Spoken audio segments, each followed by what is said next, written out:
Good morning students.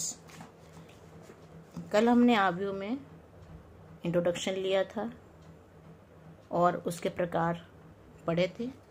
आज हम पढ़ेंगे आव्यूह का योग,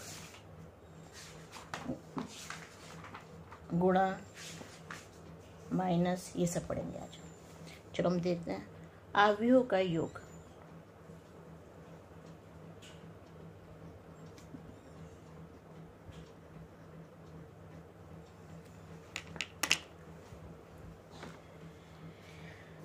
इसको हम एक एग्जाम्पल के उस पर समझेंगे। एग्जाम्पल लेते हैं 6a इक्वल्स टू √3 1 - 1 2 3 0 तथा b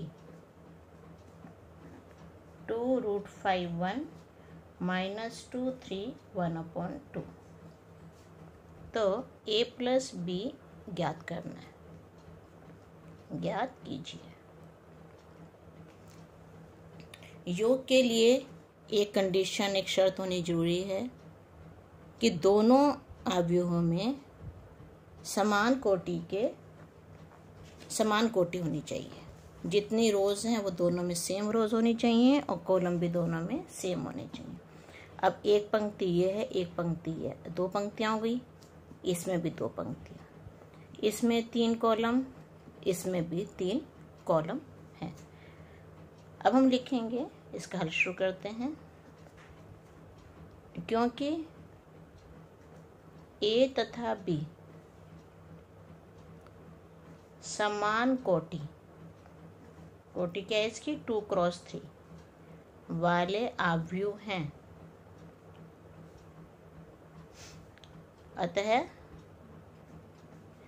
A प्लस B का योग परिभाषित है। परिभाषित का मतलब होता है कि इसका हम आंसर निकाल सकते हैं। अब करते हैं A प्लस B √3 1 - 1 2 3 0। इसमें प्लस करते हैं 2 √5 1 - 2 3 और 1/2। इसके पहले अवयव का, पहली पंक्ति के पहले अवयव का दूसरे अवयव में भी पहली पंक्ति और पहला अवयव दोनों जुड़ जाते हैं। √3 + 2 ऐसे दूसरा अवयव और दूसरे अवयव का भी दूसरा अवयव 1 + √5, इसके भी तीसरे अवयव ये जुड़ेंगे। इसका फर्स्ट का अवयव इसके फर्स्ट के अवयव से जुड़ जाएगा। 3 + 3 और 0 + ½ अब इसको हम पहले, इसमें ये परिमेय संख्या है या अपरिमेय संख्या है, पहले परिमेय लिख देते हैं हम। 2 + √3 1 + √5 और -1 और 1 जुड़ के 0 हो जाएगा। ऐसे 2 और -2 जुड़ के 0, 3 और 3 6 और ये हो गया ½ और ये इसका आंसर हमारे पास आ गया। अब है अगला टॉपिक, देखो इसके बाद कि एक अवयव का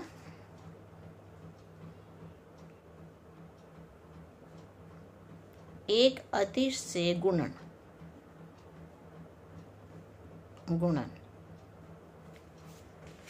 इसका मतलब क्या हुआ कि इसके लिए हम देखते हैं एक एग्जाम्पल।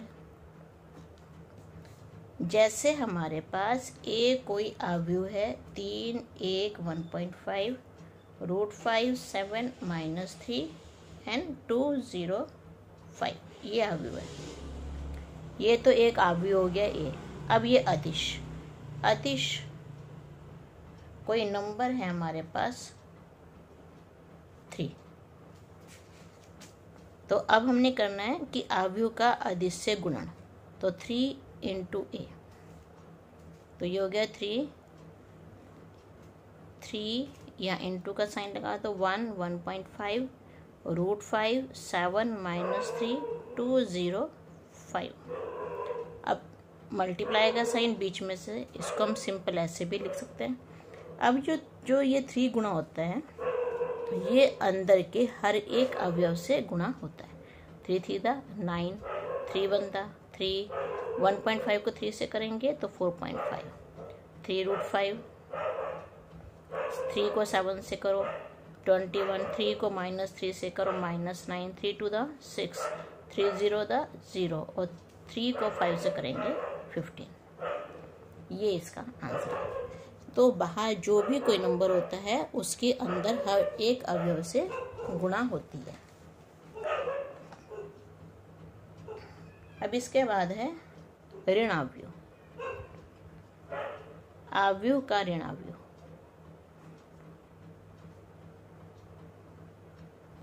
मान लिया हमें दे रखा है, ये दे रखा है 3 1 -5 और x। हमें क्या ज्ञात करना है? ज्ञात करना है हमें -a। -a का मतलब क्या हुआ? -1 इंटू ए। -1 को a से हमें गुणा करनी है। अब माइनस को 1 से करेंगे -3, -1 को 1 से करेंगे -1, -1 को -5 से करेंगे 5 और ये हो गया -x। -1 की जब x से गुणा करते हैं, -1 की x से, तो ये -1 हट जाता है अपने आप, -x ये बन जाता है और ये हमारा आंसर इसका आ गया। ये भी एग्जाम्पल हो गया आपका। अब आया अवयवों का अंतर।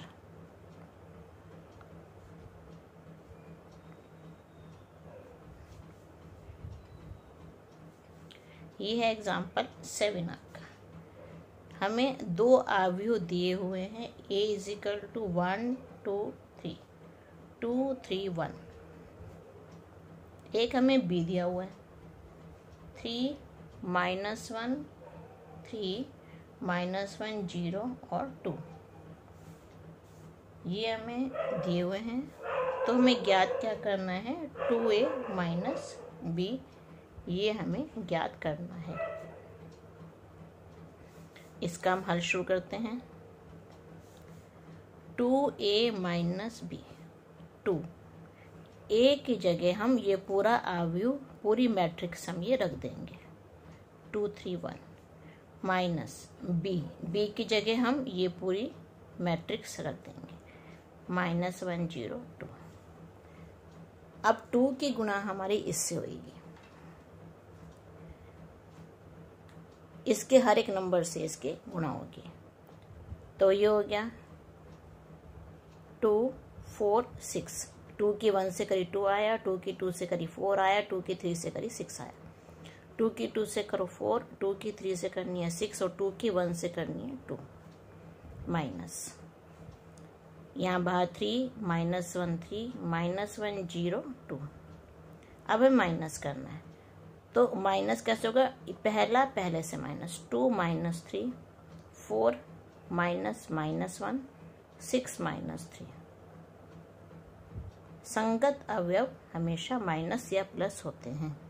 4 -1 6 -0 2 -2, ये आ गया -1। अब ये माइनस और माइनस गुणा के प्लस बन जाएंगे, 4 + 1 5, 3 ये प्लस हो जाएगा, 4 और 1 5 हो गया, 6 और 2 में से 2 गए 0, ये आपका आंसर आ गया।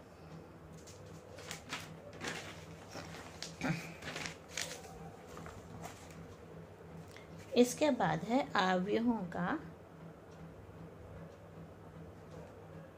योग के गुणधर्म।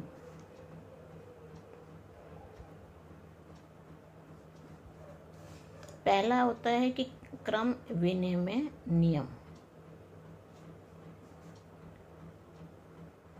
इसको कहते हैं कम्यूटेटिव लॉ। मीन्स अगर 2 को हम गुणा कर रहे हैं, 2 में अगर a को पहले रख रहे हैं और b को बाद में रख रहे हैं, तो इसका जो आंसर आएगा, अगर हम b को पहले रख दें, a को बाद में रख दें, तो दोनों का आंसर सेम आता है। दूसरा साहचर्य नियम,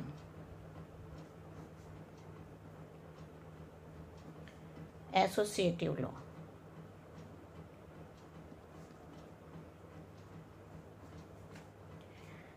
इसके लिए भी एक शर्त होती है कि समान कोटि होनी चाहिए, ये इसके लिए कंडीशन होती है ये, और इसके लिए भी ये कंडीशन होती है कि समान कोटि होनी चाहिए दोनों की।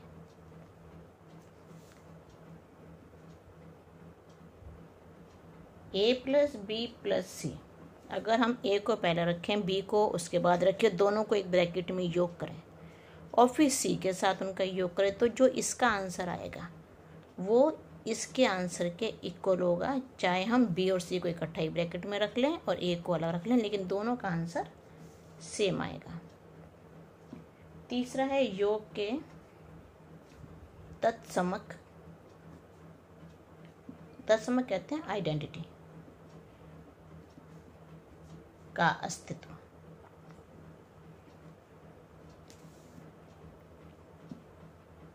अगर हम किसी अवयव की शून्य अवयव में योग करते हैं तो आंसर ए ही आता है। जैसे कि अगर हम 2 में 0 को योग करें तो भी 2 आएगा, 0 में 2 को योग करें तो भी 2 आएगा। तो 0 एक आइडेंटिटी है, यहाँ पे इसे कहते हैं शून्य अवयव। इसके बाद है योग के प्रतिलोम का अस्तित्व।